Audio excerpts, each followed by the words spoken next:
এই দেখো আমাদের গোপাল আজকে হচ্ছে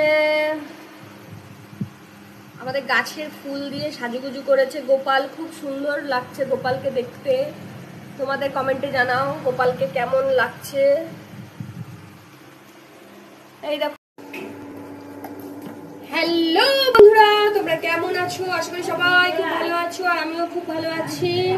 এই দেখো আজকে সকালে টিফিন হচ্ছে রুটি আলুর তরকারি, আর আজ হলো শনিবার। এখন আমি আমার ব্লগ শুরু করছি তোমাদের জন্য, দেখতে থাকো, সঙ্গে থাকো।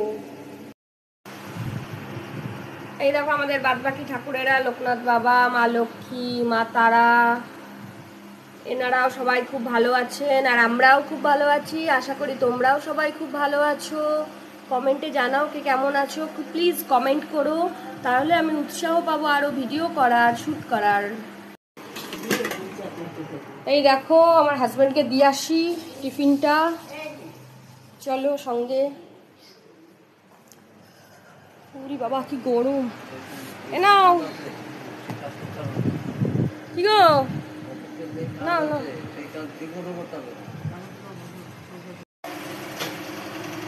এই দেখো বন্ধুরা দুপুরে শনিবার যেহেতু, তো নিরামিষ খাবার খাওয়া হয় আজকে আমাদের ঘরে, মানে প্রত্যেক শনিবারে আমরা নিরামিষ খাই।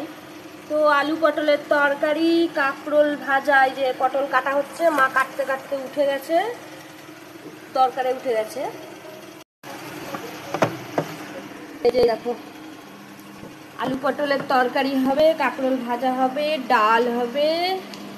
নিরামিষ খেতে চায় না ঘরে কেউ, তাও নিরামিষে এই করা হবে। আর এই যে আমাদের ডগির ভাত হচ্ছে, জানোই তো। এই দেখো বন্ধুরা আমি চলে এসেছি আলুর তরকারি, রুটি আর আম নিয়ে। তো এইগুলো, এই আমগুলো হচ্ছে পাশের বাড়ির আম, তো ওদের গাছের আম পেকে গেছে তাই দিয়ে গেছে। আমাদের গাছের আম এখনো বড় হয়, আমাদের গাছের আম এখনো পাকেনি। আমাদের গাছের আম বেশ বড় বড় হয়, যখন পাকবে খাবো তখন তোমাদের দেখাবো। হেভি টেস্টি আমাদের গাছের আম, মিষ্টি। এই আমটাও বেশ মিষ্টি, ভালো মিষ্টি, ভালো লাগছে। গাছ পাকা আম কে কে খেয়েছো এখনো অব্দি? আর কার্বাইড পাকা আম কে কে খেয়েছো? আমরা তো বেশিরভাগই কার্বাইড পাকা আম খাই, গাছ পাকা আম পাই না, কিন্তু গাছ পাকা আম দারুণ মিষ্টি, দারুণ লাগে। তো বন্ধুরা আমি দোকানে চলে এসেছি, আর আমার হাজবেন্ড গেছে খেতে। কি দেবো চারটে?